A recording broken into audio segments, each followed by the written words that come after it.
Imagine a country that basically possesses almost zero dirt to grow food, like literally none. And they import over 99% of their energy. Yeah, and on top of all that, they're currently facing this just completely collapsing birth rate. Right. So if you look at the broad sweep of history, a nation with that specific mathematical profile usually meets one of two fates. Exactly. It either goes completely bankrupt. Or it just gets quietly absorbed by a larger, Yeah. resource-rich neighbor. Right. It certainly doesn't become a trillion-dollar economic juggernaut. No, definitely not.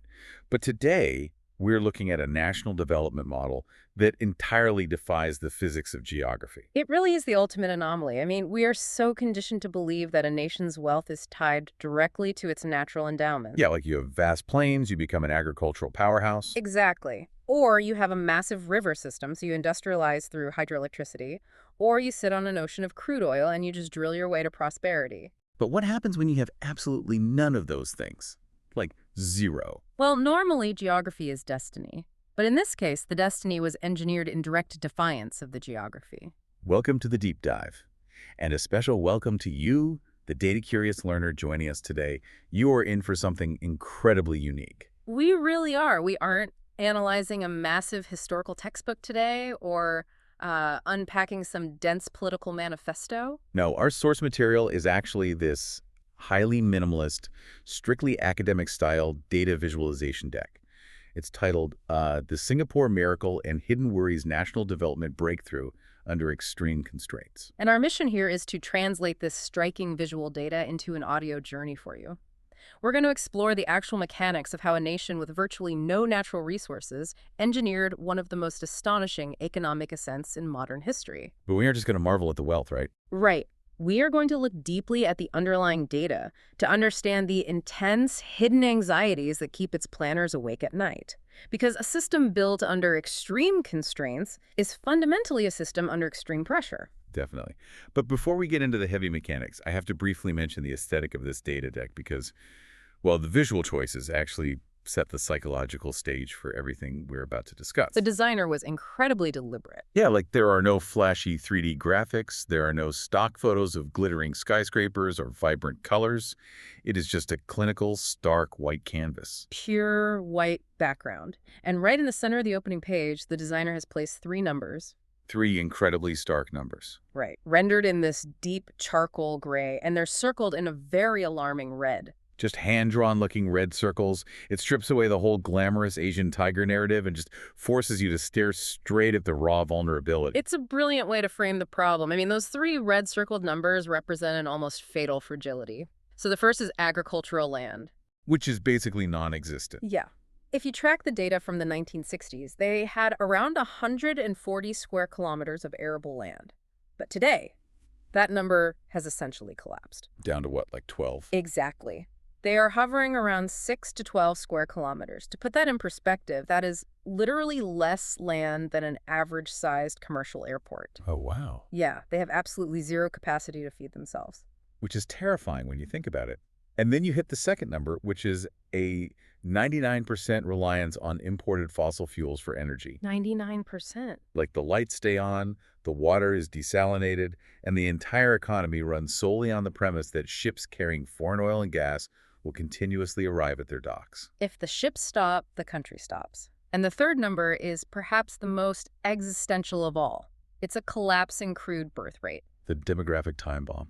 Right. We are talking about a plunge from over 30 births per 1,000 people in the early years of the nation down to dipping below 9 per 1,000 today. Wait, below 9? That's insane. It is. So you have a nation that cannot grow its own food, cannot generate its own physical power, and is rapidly losing the biological capacity to replace its own workforce. Okay, let's unpack this because I was trying to find an analogy that makes this make sense.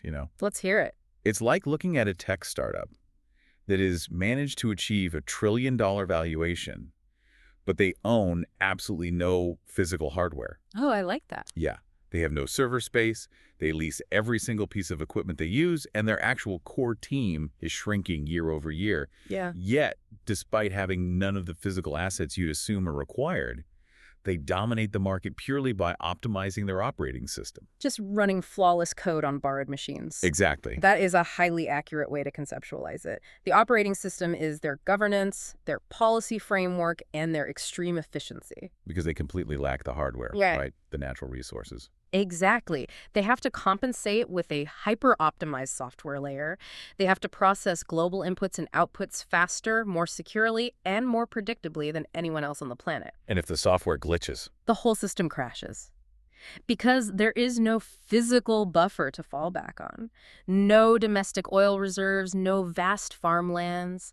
so how does a country with such fatal starting conditions actually generate the capital required to build that world-class skyline? I mean, this brings us to the actual wealth generation model. Right, moving to slide 2. Yeah, and looking at the data, tracking their macro-level economic output over the decades, the curve is it's staggering. It really is an exponential escape velocity. If you look at this two-dimensional line chart here, it tracks their GDP per capita in current US dollars, starting back in 1960. And they were sitting at a mere $428. 428, it was a developing, impoverished, post-colonial port. Yeah. By 1970, it crept up to just over $1,200. So it looks like a slow, painful crawl at first. But then the line just goes vertical.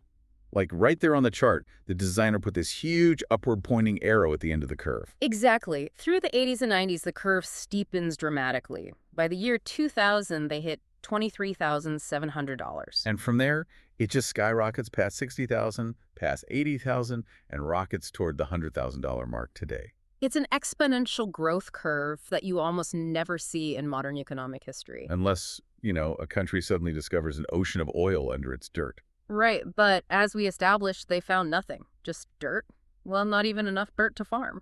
True. So the immediate question is, what is the mechanical engine driving that exponential curve? And the answer lies in a concept we can call hyperglobalization.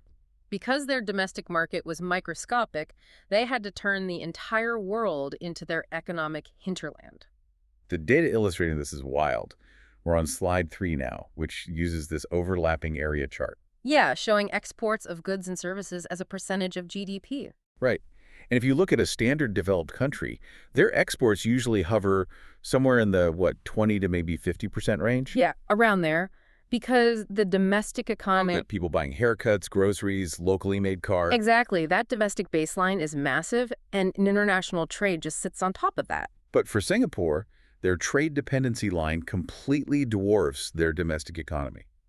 The designer literally drew a dashed circle around the peak of the curve because it routinely exceeds 150% and frequently peaks over 200% of their GDP. 200%. To conceptualize that, you have to stop thinking of it as a traditional national economy. Right. You have to start thinking of it as a giant global resource scheduling hub. They are a massive value addition node in the global network. Just routing the world's traffic. Exactly. Look at the port data backing this up. Their container port throughput consistently sits above 30 to 37 million TEUs. And a TEU is?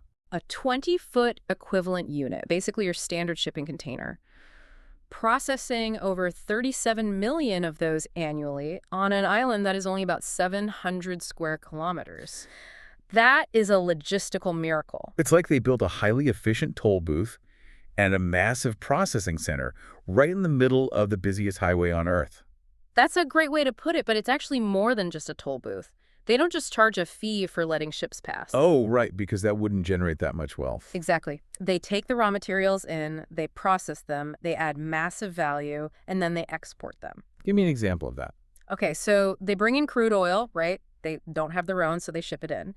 Then they use these highly advanced refineries to turn it into specialty chemicals and aviation fuel, and they export it. Or they bring in raw silicon wafers. They use ultra-clean facilities to test and package them into advanced microchips, and they export them. They are importing the world's ingredients, baking the cake, and selling it back to the world at a premium. Okay, but let me push back on that model for a second, because to me that sounds incredibly fragile. It is. Like if your entire wealth is generated by processing other people's stuff, and your exports are 200% of your GDP, aren't you entirely at the mercy of global superpowers? Yes, absolutely. What stops international capital or massive shipping conglomerates from simply routing around you If you don't actually own the oil and you don't own the silicon mines, couldn't the world just decide to bypass your processing center? That is the exact existential vulnerability their planners lose sleep over. It's a phenomenal question. Because you're just a middleman, really. Right. If you are a node connecting the world, your survival depends entirely on the world remaining connected. In an era of hyperglobalization like the 1990s and 2000s, this model just prints money. But we are increasingly entering an era of deglobalization now. Exactly. We are seeing fractured supply chains, Yeah. tariff wars between major powers, a massive push for domestic manufacturing. In that environment, a node that relies on the free flow of global goods is inherently exposed. Now, you are incredibly rich, but you are completely exposed to the weather of global geopolitics. Hmm. Like one major trade war between superpowers and your primary economic engine seizes up. Which is precisely why they knew they had to build an impenetrable defense mechanism. A moat. A massive moat. They knew they couldn't control the global weather, so they had to build an institutional moat so deep and so wide that it makes them utterly indispensable to global capital, regardless of the geopolitical climate. And this is where we see the transition from physical logistics to the perfection of governance. Which brings us to slide 4. Yes, the twin moats. Let's unpack this first moat, because the data here is where the operating system analogy really takes hold. If we look at their institutional quality metrics, they aren't just good. They are statistically maxed out. Literally off the charts, or, well, at the very top of them. Yeah, the designer used a bar chart here with percentile rankings. And the bars for government effectiveness and regulatory quality literally hit the absolute ceiling, the 100th percentile. 100 out of 100. And they put a little charcoal arrow highlighting that. Plus, their control of corruption score sits in the 99th percentile globally. And we need to explain what a 100th percentile regulatory environment actually means in practice. Economists refer to this as a system premium. System premium. Yeah, because capital does not flow into Singapore because land is cheap. Land there is some of the most expensive on Earth. Right. And it doesn't flow there for cheap labor either. Capital flows there for perfect mathematical predictability. Because if there's one thing billions of dollars of international capital is terrified of, it's risk and uncertainty. Precisely. Think about the historical context of the region. Over the past 50 years, Southeast Asia has seen significant volatility. Oh, yeah. Regime changes, sudden sweeping policy reversals. Currency devaluations, and systemic entrenched corruption. Amidst all that volatility, Singapore engineered an environment that operates with the cold reliability of a Swiss watch. So how did they mechanically achieve that 99th percentile in controlling corruption? Yeah. Because you don't just ask nicely for people to stop taking bribes. You certainly don't. It required a ruthless architectural approach to human nature. What do you mean by that? Well, first, they established the Corrupt Practices Investigation Bureau, or CPZUP. Okay. And this bureau was given sweeping, unprecedented powers to investigate anyone up to and including the highest levels of government without any political interference. Wow, okay. But still, enforcement is only half the battle. Right. The true mechanical genius was on the incentive side. They recognized that if you pay a government minister a fraction of what they could make in the private sector, you are practically inviting corruption. Yeah, it's just human nature at that point. Exactly. So they pegged the salaries of their prime minister, their cabinet ministers, and their top civil servants to the salaries of the top earners in the private sector. Like bankers and lawyers. Bankers, lawyers, CEOs. Wait, really? So public servants are making literal millions of dollars a year? Yes. The philosophy is simple. We will pay you a massive market rate premium to run this country efficiently. But if you take a single dollar outside of that, the state will crush you. That is actually brilliant. It fundamentally alters the risk-reward matrix of corruption. And the result is that if you are a multinational corporation deploying $10 billion, you know with absolute certainty that your contracts will be honored. Your intellectual property will be protected. And you will never, ever be asked for a bribe to get a permit approved. It's treating the government like a premier corporate entity. They optimized their legal and administrative resources because their physical resources were zero. That is a massive moat. It's their strongest asset. But a legal framework still requires human beings to operate it. Yeah. Which brings us to slide 5 and their second moat. Exactly. With no timber, no gold, and no vast agricultural plains to leverage, human minds are literally the only natural resource available to the state.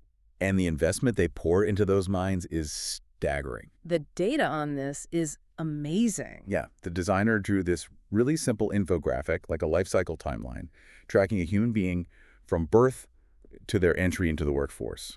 And the statistical outcomes are almost flawless.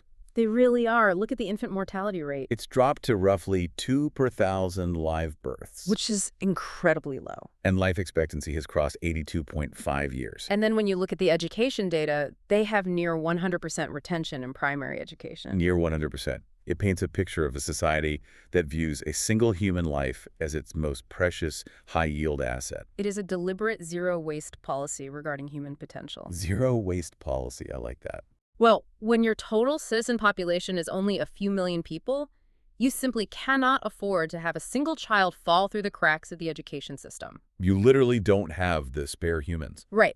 You cannot afford to have a segment of your population sidelined by preventable diseases or structural poverty.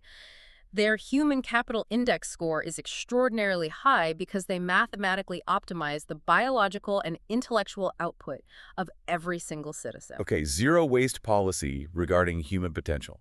That sounds incredibly impressive when you're looking at a macroeconomic spreadsheet, right? It does. But let me play devil's advocate and push back on this from a human perspective. Go for it.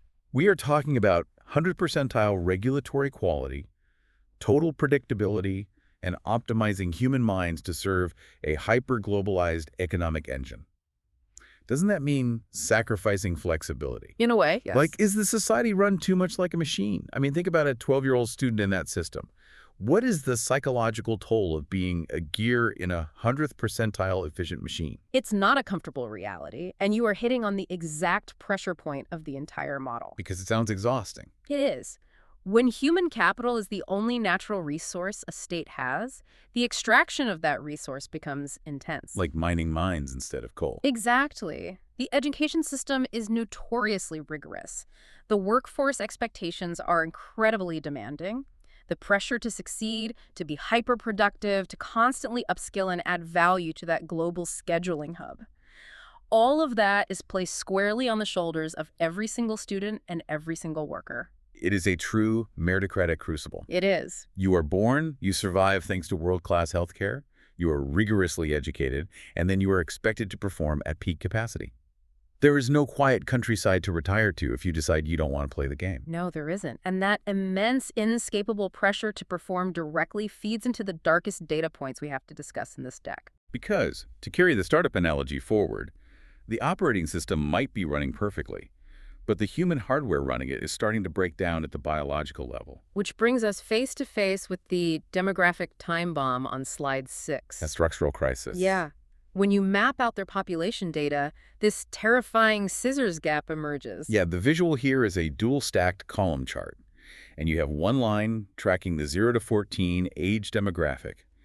And it is sliding steadily downward, shrinking to around 11.6% of the total population. While at the exact same time, the line representing the 65 and older demographic is accelerating upward. Crossing the 12% mark and just climbing fast, the designer literally drew a warning circle right where the two lines cross. It is the stark visual representation of a society that is rapidly aging out of its most productive window. The workforce replacing the retirees is shrinking every single year. And the root cause of this is the collapse of the birth rate, which we see on slide 7. The step line chart. Right, on this minimalist pale gray grid. It shows the crude birth rate dropping from over 30 per thousand early on down to under 9 per thousand today. There's this heavy downward arrow marking the current low. And even adolescent fertility rates have effectively vanished, dropping from over 65 per thousand women down to barely 2 per thousand. It is a systemic, across-the-board biological shutdown. So why is this happening? I mean, why does achieving $100,000 GDP per capita stop people from having kids? We see this trend globally in developed nations, but here it is uniquely extreme. It is extreme because the constraints are extreme. This is what sociologists call the cost of prosperity. The cost of prosperity. Yeah. The fascinating and honestly somewhat tragic reality is that the exact same forces that created the economic miracle are the forces suppressing the biological drive to reproduce. Okay, let's get into the mechanics of that. Sure. First, consider the high-intensity work environment we just talked about. To maintain that 100th percentile efficiency in a globalized market, the workforce has to be constantly constantly on. That leaves very little mental or temporal bandwidth for raising a large family. Makes sense. Second, consider the geography. It is an island of 700 square kilometers. That means 100% of the population lives in a dense urban environment. There are no suburbs. None. Space is at an absolute premium, which means housing is incredibly expensive and physically small. Right. You aren't buying a 4-bedroom house with a big backyard to raise 3 kids in. You're buying a highly optimized, very expensive apartment. Exactly. But the most significant factor goes back to that zero-waste human capital system. The crucible. Right. In a hyper-competitive meritocracy, the expectation of what it takes to raise a quote-unquote successful child is astronomically high.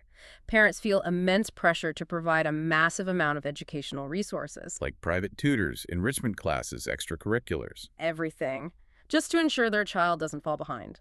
When the financial, emotional, and temporal cost of raising just one successful child in that crucible is so high, families naturally decide to have fewer children. Or they just opt out of having them altogether. Exactly. It's like an engine running at such an incredibly high RPM that it is literally burning all of its own oil just to maintain its speed. Like, the economic output is massive, it's breaking world records, but the demographic fuel tank is totally depleted. That's exactly it. And the macroeconomic consequence of an empty demographic fuel tank is a soaring old age dependency ratio. The math doesn't math anymore. It doesn't. Think about it. You have a shrinking base of young, hyper-productive workers who are generating the tax revenue, and sitting on top of them is a rapidly growing canopy of retirees who need pensions, who need social support, and who need access to incredibly expensive world-class healthcare. Yeah, that eventually fundamentally challenges the structural integrity of the entire state. How does a nation survive when its native population effectively decides to stop reproducing? Well, they'd have to bring people in, right? Right. To maintain their population baseline and to keep the factories and offices running, they have to rely increasingly on immigration and foreign labor. But relying on immigration to fix your demographics introduces its own massive friction, doesn't it? Oh, absolutely. You have a densely packed island, and if you continuously import foreign workers, you risk diluting the cultural identity and sparking local political backlash over housing and job competition. Precisely. It is a geopolitical tightrope walk. They need foreign labor to survive, but too much of it destabilizes the social fabric that allows that 100th percentile governance to function in the first place. So the lack of domestic demographic fuel is a massive vulnerability. Huge. And as it turns out, looking at slide 8, the lack of fuel isn't just a biological metaphor for the population. It is a very literal physical vulnerability. Yes. Which leads us to the second existential threat facing the island. The energy chokehold. The fossil fuel shackle, as this slide calls it. Yeah. If you look at the data regarding their energy consumption, it's alarming. The visual representation of this in the data deck is just oppressive. It's this minimalist donut chart mapping their energy sources. But instead of being broken up into neat, colorful little slices of solar, wind, and hydro, 99% of the chart is filled with a heavy, dark gray block. And just a tiny 1% sliver of light gray. Right. That 99% represents their absolute reliance on imported fossil fuels. It is a terrifying reality for any sovereign nation, especially today. Yeah. But you have to understand why they are shackled to it. It goes back to the geographic constraints again. The 700 square kilometer. Exactly.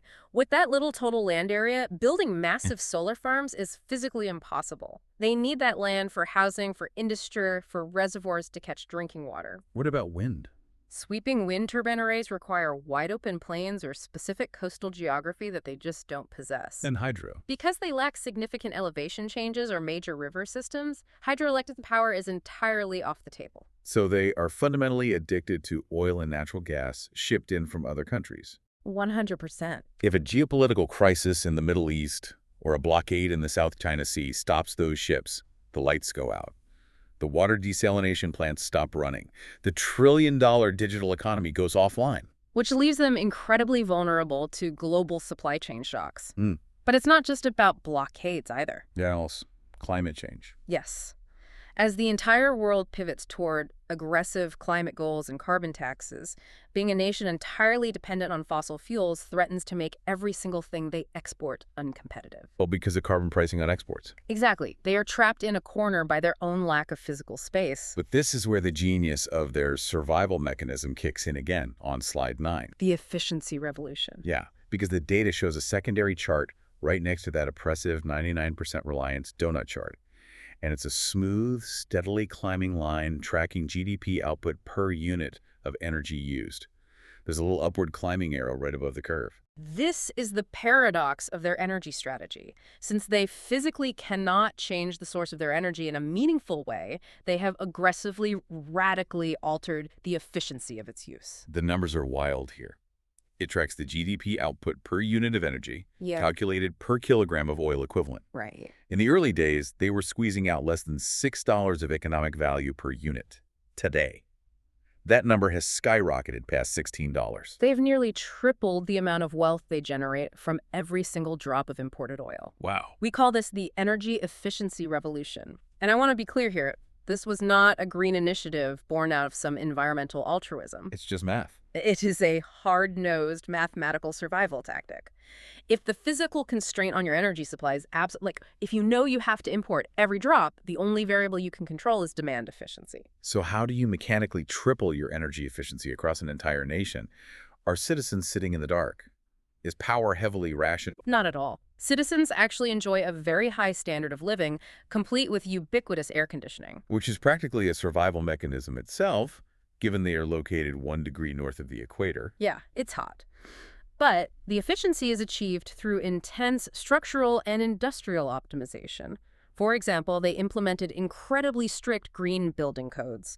It's called the BCA Green Mark Scheme. What does that do? It practically mandates that new developments optimize natural lighting, cross-ventilation, and power consumption. I've actually read about their district cooling networks, too. Oh, yeah, those are amazing. Instead of every building having its own massive, energy-hungry air conditioning unit on the roof, they run a massive underground network of chilled water pipes right into the financial district, cooling multiple skyscrapers from one highly optimized central plant. Exactly. It's infrastructure design on a macro level.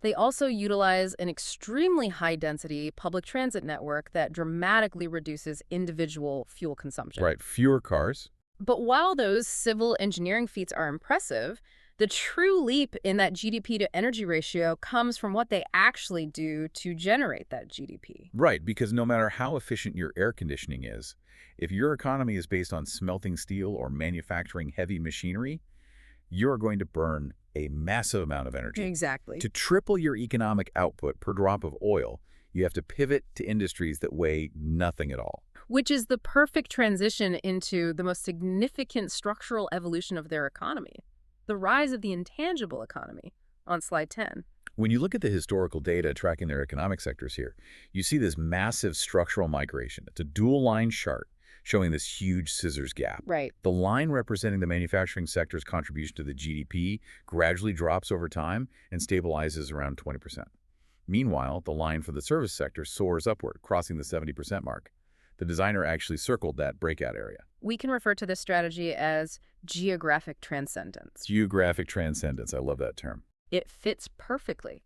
Remember the extreme constraints we discussed at the very beginning. Land area is basically maxed out.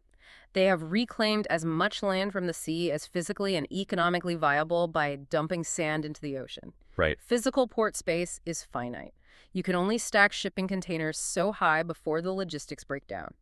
So when the physical world became too small to sustain their exponential growth, Singapore consciously moved into the infinite space of the digital realm. They essentially stepped out of the physical limits of geography and built a new economy in the cloud. Precisely. They transformed themselves from a purely physical cargo hub into a global node for data, for high finance, for legal arbitration, and for intellectual property management. Because moving billions of dollars in financial transactions or processing global legal contracts does not require vast tracts of land. No, it just requires deep fiber optic connectivity, massive regulatory trust, and highly educated people.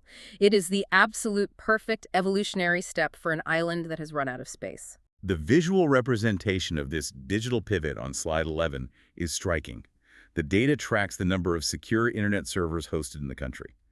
And the designer of this deck had to use a logarithmic scale to even fit the growth curve on the page. Yeah, it's exponential. It's a bar chart that doesn't just step up, it rockets upward into the millions. You are literally watching the physical construction of a digital port. And it's important to note that they didn't completely abandon physical exports, they just moved up the value chain. Right, manufacturing stabilized at 20%. Yes. Alongside those servers, they're high-tech exports, things like advanced biomedical devices, aerospace components, and ultra-high-end semiconductors. Those maintain a rigid grip on 50% of all their manufactured exports. Oh, wow. Yeah, their physical manufacturing is deeply intertwined with the digital and knowledge economies. They manufacture the brains of the global economy, not the bulk. But let me play devil's advocate here again. Is there a massive hidden risk to this intangible economy? What do you mean? Well, if over 70% of your wealth generation is invisible, like finance, legal services, data routing, isn't that highly susceptible to being disrupted? We are living in the age of artificial intelligence, of decentralized finance, of blockchain technology. Ah, I see where you're going. These technologies fundamentally do not care where a server is physically located. If your physical port gets bypassed by a new shipping route, like a melting Arctic passage, that's one problem. But what happens if your digital port gets bypassed by a decentralized network that renders your geographic location completely irrelevant? That is the cutting edge of their hidden worries, and it is a brilliant pushback. You are right. Relying on an intangible economy means you are constantly running a marathon against technological obsolescence. Because AI doesn't need to live in Singapore. Exactly. But this is where their defense mechanisms stack on top of each other. Digital infrastructure requires physical servers, yes, but more importantly, it requires legal trust. Going back to the 100th percentile regulatory quality. Exactly. You might be able to put a decentralized crypto node anywhere in the world, but when a trillion-dollar financial institution needs a legal jurisdiction to domicile its data, to hold its capital, and to adjudicate its smart contracts, they want the absolute predictability of Singapore. You aren't just selling server space. No, they are selling the legal and institutional fortress that protects the data on those servers. Wow. Okay, so let's look at the totality of the board right now, combining all these slides. It's a lot to balance. Yeah. You have a demographic winter freezing your labor pool and threatening to bankrupt your social safety net. You have an absolute energy chokehold that leaves you vulnerable to global supply shocks. And you're relying on an invisible, intangible economy that requires constant, exhausting upgrades to defend against AI and digital disruption. Right. How do you possibly secure a nation against all of those overlapping massive risks? You build an absolute fortress of financial capital. You hoard wealth on a scale that makes failure impossible. And that brings us to the final analytical pillar of their survival strategy on slides 12, 13, and 14, the ultimate capital defense. The numbers in this final section are they're almost hard to comprehend. The gross national savings rate of Singapore hovers incredibly high, consistently sitting between 45% and over 50% of their gross national income. The designer put a dotted line showing the global average, and Singapore is just towering over it. Half of the money the entire nation makes is saved. That's insane. And to facilitate this, according to slide 13, the labor market is deeply formalized. Over 85% of all workers are salaried, and vulnerable or informal employment rests at a tiny 5 to 6%.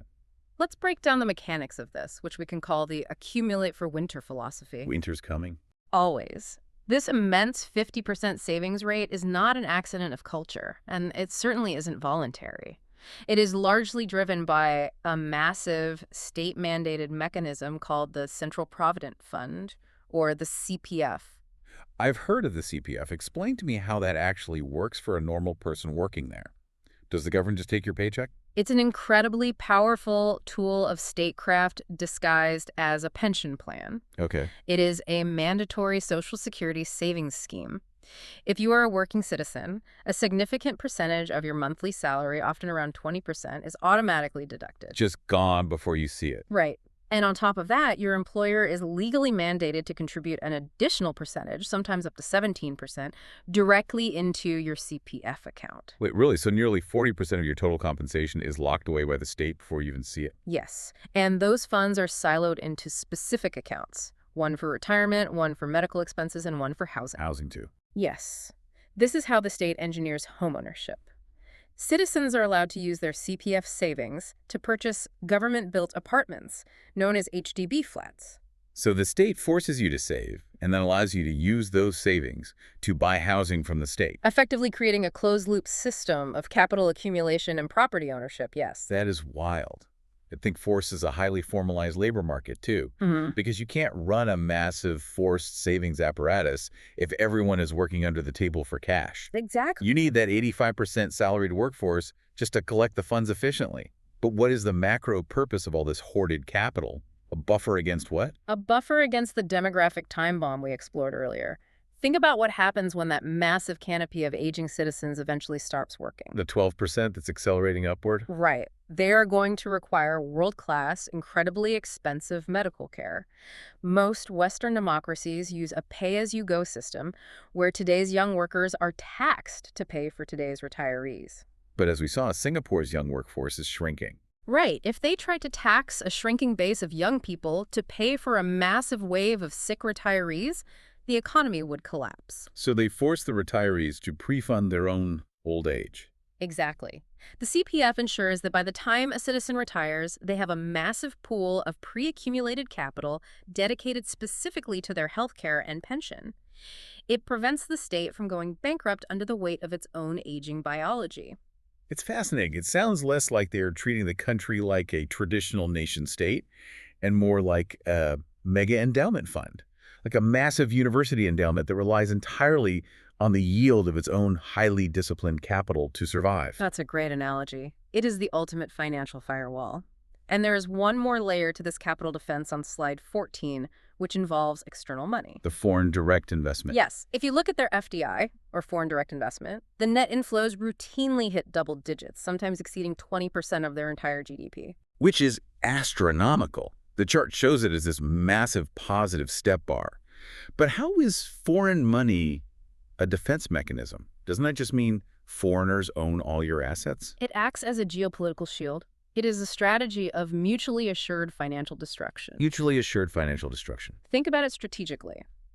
When multinational corporations from the United States, from China, from the European Union, and from Japan all have tens of billions of dollars physically and legally domiciled inside your 700 square kilometer island, Yeah. your national security is practically guaranteed by proxy. Oh, because if anyone drops a bomb on you, they're blowing up their own bank account. Precisely. If any hostile actor were to threaten Singapore's sovereignty, or even its stability, they wouldn't just be threatening a small island.